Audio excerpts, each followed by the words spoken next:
All right, let's dive into a piece of internet history that is just absolutely fascinating. It's the story of the time the entire internet, yeah, the whole thing, almost ran out of addresses. It's a really cool tale about a clever solution that, well, turned out to be flawed, and how it nearly brought everything to a screeching halt. So let's get into it.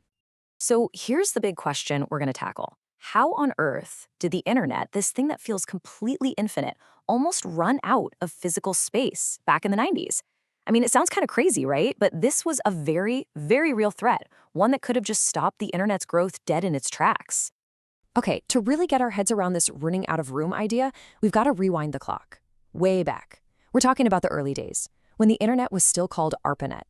You have to remember, this was not the internet we know. It was a tiny, exclusive club, mostly for research institutions and government agencies. And its address book, well, it was built for that little club, not for the entire planet. So here's the deal with how it worked back then. Every single device needed a 32-bit IP address to have its own unique spot on the network. And the original design was honestly brilliantly simple. The first 8 bits, that was your network's ID. The other 24 bits, that was your specific computer on that network. It's clean, it's logical, but, and this is a huge but, it had a fatal flaw. And that flaw was all about scale. See, with only 8 bits to identify a network, you could have a maximum of, wait for it, 254 unique networks. That's it, 254, for the entire world. Now, back in the late 1970s, that probably seemed like plenty. But as more and more people started coming online, the engineers saw the writing on the wall. This was a ticking time bomb. All right, so fast forward to 1981. The engineers knew they had a major problem on their hands, so they came up with a new plan. The goal was to figure out a way to create way more networks, but without, having to tear down and rebuild the entire system from scratch. And the solution they came up with was really elegant, super clever, and it got a fitting name, Classful networking. The big idea here was to make that 32-bit address do more work. Instead of having a fixed 8-bit chunk for the network ID, they got creative. They decided to use the very first few bits of the address itself as a kind of secret code. This code would tell any router what class or what size of network it was looking at. They basically baked the network's blueprint right into the address itself. And the way this worked was just brilliantly simple. A router would just peek at the very beginning of an address. If that first bit was a 0, boom, it knew it was a massive Class A network. If the first 2 bits were a 1, then a 0, okay, that's a medium-sized Class B. A 1, and then a 0? Got it, small Class C. You didn't need to look up some big, complicated table. The address told you everything you needed to know right on the spot. So what the system did was create 3 main network sizes. You can kind of think of it like a city planner who only has 3 blueprints to work from. There's one for a giant metropolis, another for a medium-sized town, and a third for a tiny little village. And if you wanted to join the internet, you had to pick one of those 3. That was it. And this created a really interesting trade-off. You had only 128 of these Class A networks, but each one was a giant city holding over 16 times million addresses. Then you had about 16,000 Class B towns, each with a respectable 65,000 addresses. And finally, you had a ton, over 2 million, of these little Class C villages, but they were tiny, with only 256 addresses each. The bottom line, though, is that the internet went from a measly 254 possible networks to over 2 million. Problem solved, right? Well, not so fast. While this whole Classful system totally bought the internet some crucial time, it also created a brand new problem.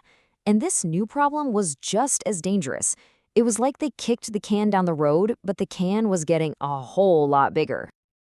So the new crisis that started bubbling up was what you could call the internet's Goldilocks problem.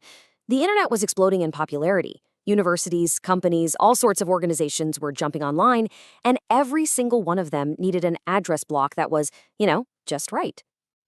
And that's where things got sticky. For most of these new organizations, a Class C network with just 254 usable addresses was way too small.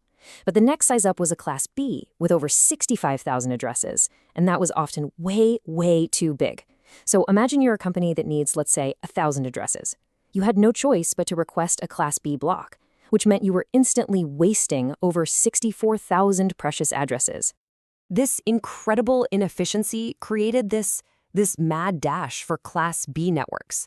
They were the only just right option for thousands of organizations. And the result? Well, you can see it right here.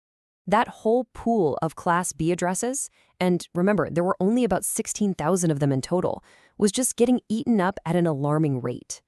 By the early 90s, the internet was staring over the edge of a cliff. Again. So, can you believe it? The Classful system, the very thing that saved the internet back in '81, was now the thing that was about to strangle it. They needed a new solution, and they needed it fast.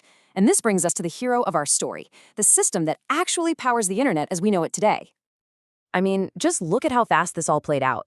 The entire life cycle of this Classful idea was shockingly short.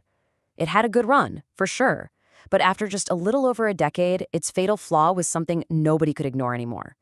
So, in 1993, the engineers made a pretty radical move and declared the whole era of classes officially over. The replacement was called Classless Inter-Domain Routing, or CIDR for short. And the absolute genius of CIDR was that it just threw the whole rigid ABC rulebook out the window. Instead of these fixed sizes, it let network admins carve out custom-sized blocks of whatever link they needed. You need 1,000 addresses? No problem. You need 5,000? You got it. It put a stop to the waste, and it single-handedly saved the IPv4 address space from dying out way too early. So, what's the big takeaway here? Well, even though classful networking has been obsolete for decades, it's such a great story about engineering under pressure. Solving one massive problem, but accidentally creating a whole new one in the process. And what's really cool is, if you poke around in the default settings of some routers today, you can still find these little ghosts of class A, B, and C. It's a quiet little reminder of the internet's first big crisis. Ultimately, the story of classful networking is just a great reminder that the internet isn't some magical cloud. It's a human creation. It's full of these brilliant solutions and, totally unforeseen challenges. They dodged this first crisis thanks to CIDR, but that larger problem, the fact that there's a finite number of IPv4 addresses, is still looming. It really makes you wonder, right? As we face the next set of challenges, will we be as clever and as adaptable as the engineers who came before?